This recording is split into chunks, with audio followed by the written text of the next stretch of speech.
Hey, what's up guys? Alex here with a new video, and today I want to do my 3-month update on the Leica SL3. If you're new to the channel, I am a portrait photographer based out of San Antonio, Texas, and I primarily shoot with Leica. I picked up this camera on launch and have used it for about 3.5 months for a wide variety of sessions, maternity sessions, family sessions, street photography, travel photography, and I kind of have an idea what this camera is all about.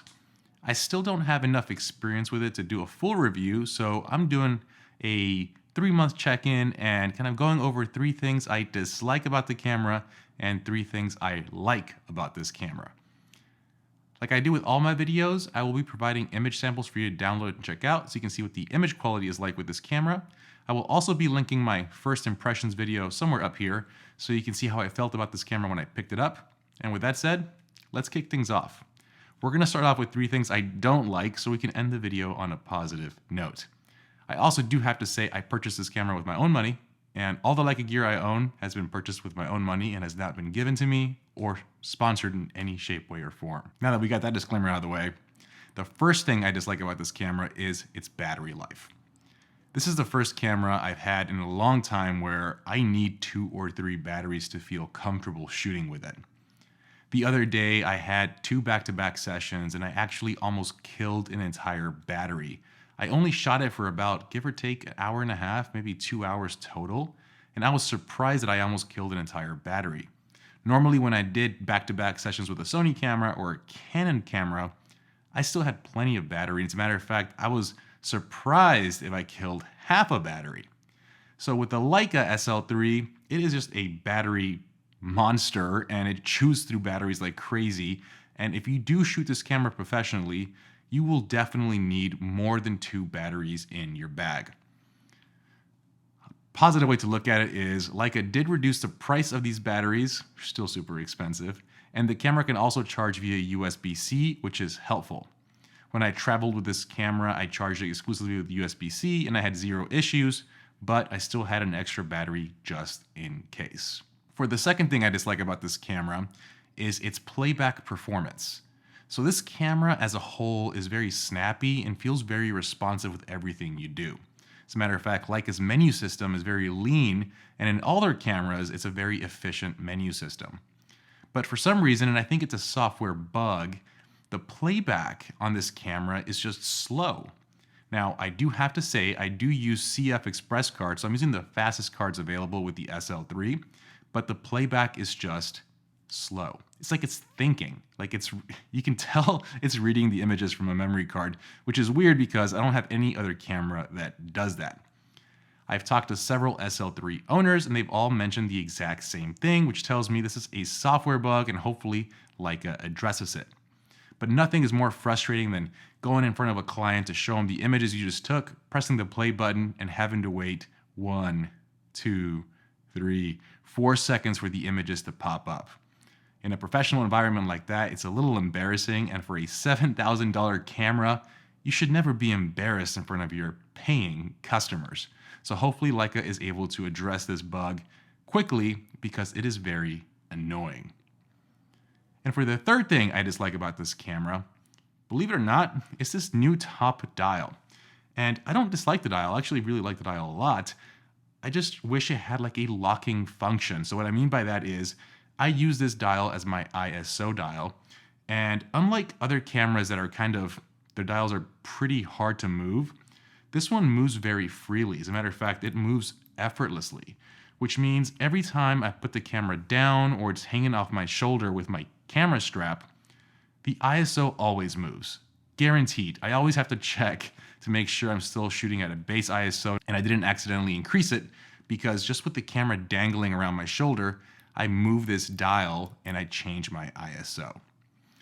When you have it in auto ISO, the dial locks. You just can't lock it when you're shooting with regular ISO. And I'm not even sure how you would do that because usually it's a hardware thing.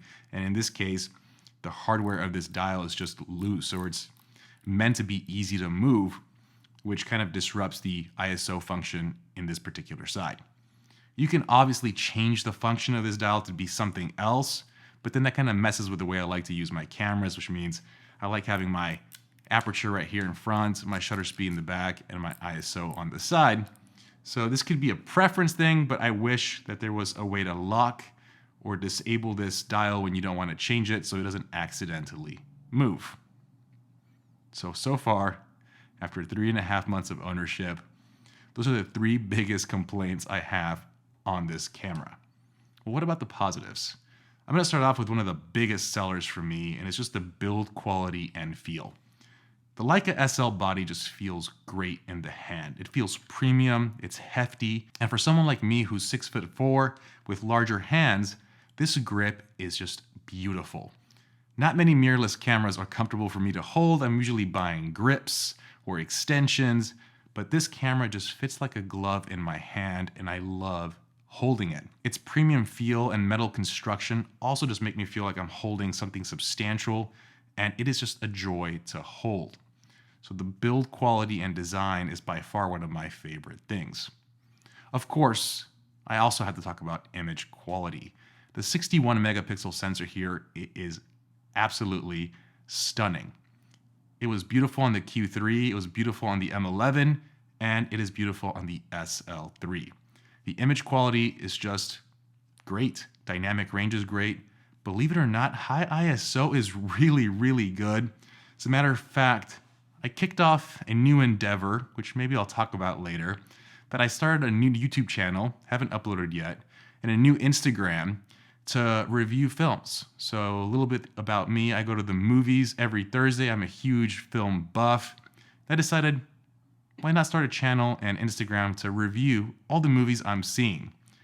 With that, I decided to take some pictures inside a movie theater to do kind of like a profile picture and just kind of have some content of me at the movies. And I gave this camera to my girlfriend to take some pictures of me.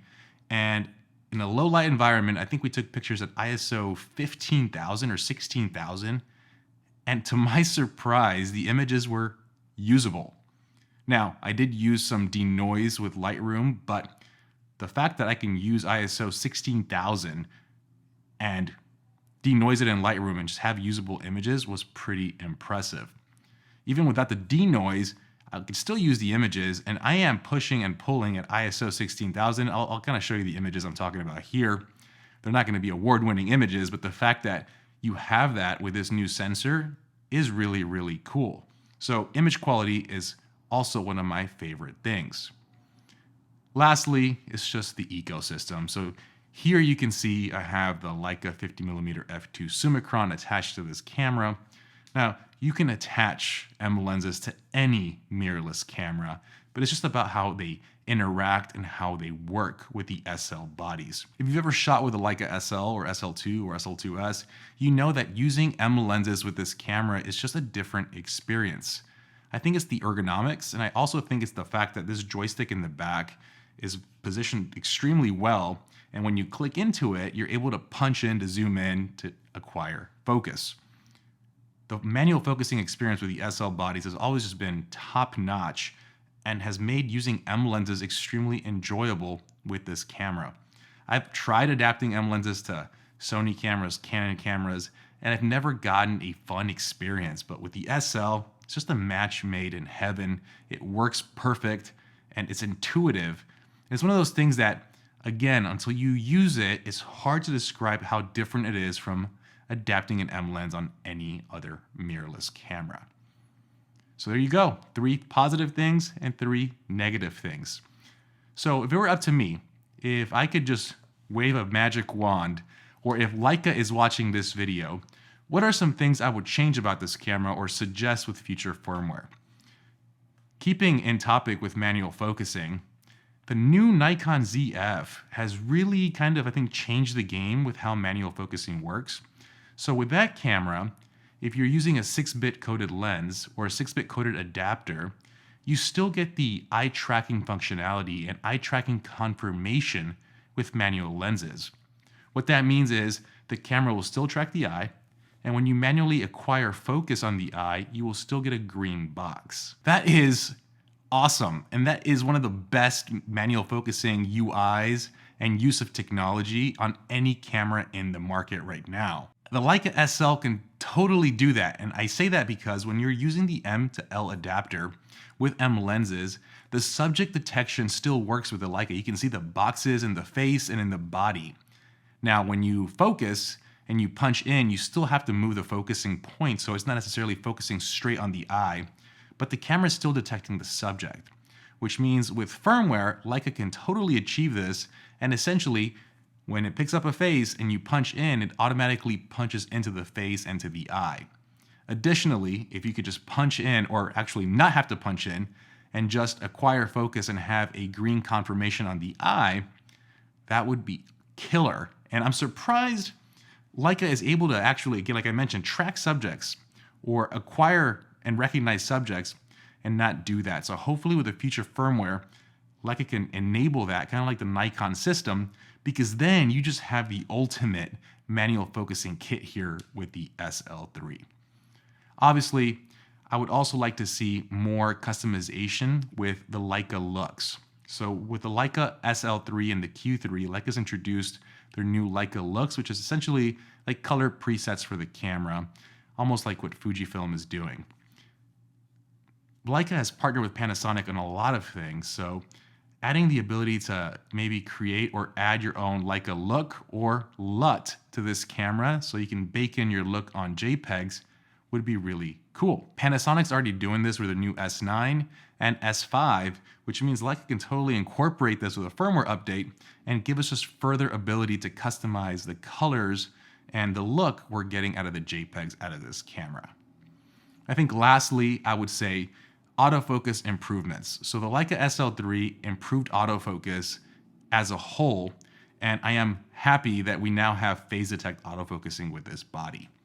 I did pick up a Panasonic S5 IIX, and I did notice that the autofocusing on that camera is faster than the SL3. It was more responsive, it was snappier, and overall it felt more like a Sony and Canon. The SL3 still feels a little bit behind in its autofocusing speed. But again, it's sharing the same technology as a Panasonic, which means Leica just needs to update the firmware with a new algorithm and responsiveness to give you the same experience. In a nutshell, those are some of my early, quick 3 suggestions to make this camera even better than what it is today.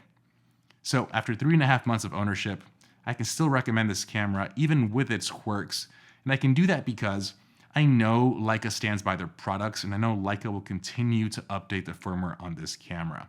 Leica is not like other brands, and if you look at their SL2, SL2S, they have supported that camera from day one, and I think they still get firmware updates, and there's no other camera brand that supports their cameras with firmware updates like Leica does.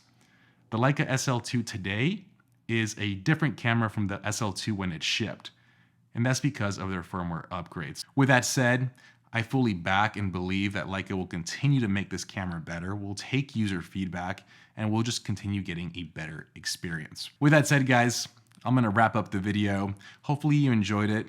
If you have any questions on the SL3, you wanna see something else about the SL3, please let me know down in the comments below. As always, please like this video, please subscribe, and I will see you on the next one. Have a good one, guys. Peace.